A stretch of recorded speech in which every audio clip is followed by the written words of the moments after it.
Hola, Dios te bendiga. Bueno, ¿qué es la fe? ¿Y qué es la fe? Tener una fe verdadera en el Señor. Bueno, algo muy interesante. eh, las Biblias, por ejemplo, la Reina Valera 1960, en el Antiguo Testamento, esa palabra podríamos decir que no existe, aunque sí está escrita 3 veces, pero una vez mal traducida, una traducción mal. Pero existe, solamente está 3 veces, y en la King James, la Biblia de inglés, está 2 veces. Eh, sí depende de la traducción cuántas veces está, pero normalmente está 2 veces, o una vez, o así.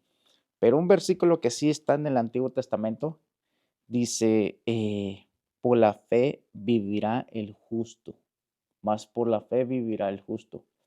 ¿Qué quiere decir? Que, o sea, como miramos una pura vez, una o 2 veces la palabra fe en el Antiguo Testamento, ¿existe la fe en el Antiguo Testamento? ¿Existía o no existía? Claro que sí. ¿Cómo podemos definir la fe para entender qué es la fe?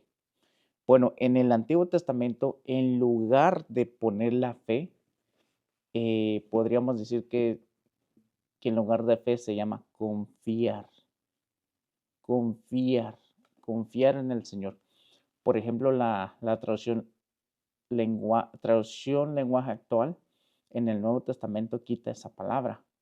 Bueno, a lo que yo he leído no tiene esa palabra. En lugar de esa palabra pone los que confían en el Señor. Entonces, pero realmente la fe quiere decir confiar en el Señor, ¿verdad? Ahora, ¿qué es una fe verdadera en el Señor? Yo he escuchado bastante gente que tiene una fe falsa, una fe que no es verdadera en el Señor, ¿verdad? Por ejemplo, yo he escuchado gente que dice, no, esa persona tiene mucha fe. Y esa persona dice, no, sí, yo confío en el Señor que voy a pasar, yo confío en el Señor que voy a hacer esto, yo confío en el Señor que me va a dar la casa, yo confío en el Señor esto. Esa no es una fe verdadera. Esa es algo que nosotros anhelamos, que nosotros queremos, pero depende de la voluntad del Señor. Muchas veces la voluntad del Señor va a ser no, algunas veces sí, pero eso no quiere decir que tengamos una fe verdadera en el Señor. Entonces, ¿qué es una fe verdadera en el Señor? Una fe verdadera en el Señor es, por ejemplo, cuando alguien me lastima, ¿verdad? ¿Y qué me dice la palabra? ¿Qué me dice el Señor? Perdona. Él no me dice, si te lastimaron muchas veces, ya no perdones. Él no dice, si te hicieron algo grande, no perdones. Él no dice eso. Él dice, perdona. Por ejemplo, mm, cuando nos dice amar a nuestros enemigos o devolver un bien por un mal. Cuando normalmente pasan ciertas cosas así, esa persona que sí devuelve un bien por un mal es que esa persona realmente tiene una fe verdadera en el Señor.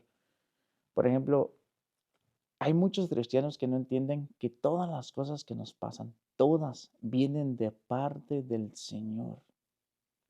Y muchas veces esas cosas malas que nos pasan vienen para probarnos. Así como dijo el Señor que iba a entrar, que metió a su pueblo 40 años en el desierto para probarlos, para saber, para afligirlos, para saber qué había en sus corazones.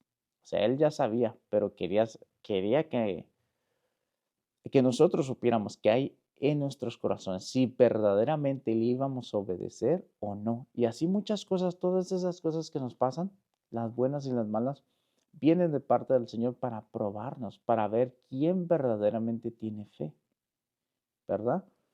Por ejemplo, como dice, los tropiezos vienen y los tropiezos pues son los que nos prueban quién verdaderamente está en la fe del Señor y quién no, ¿verdad?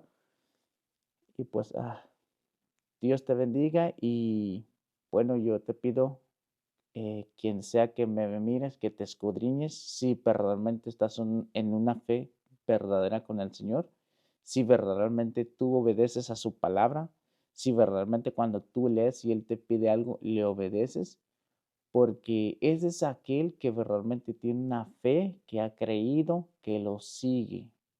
Bueno, bendiciones y Dios te bendiga y hasta la próxima.